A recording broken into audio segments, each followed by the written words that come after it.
الأولمبي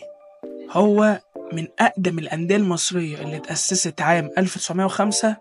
وهبط في 2009، وهو حاليا بيدور في دوري المظالم. مفيش أي أمل لعودته من جديد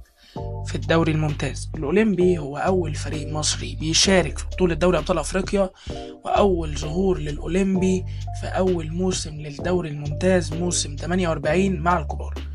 وساعتها هو اللي خد البطولة دي موسم 1966 عشان يكون أول فريق من بره القاهرة بيكسر احتكار الأندية القاهرية لهذه البطولة، كما أنه حقق بطولة كأس مصر موسمين متتاليين 1933 و 1934. ومن أبرز نجومه اللي تألقوا في الملاعب عز الدين يعقوب صاحب 83 هدف، واللي حصل على وسام الجمهورية عام 79 تقديرا لمجهوده في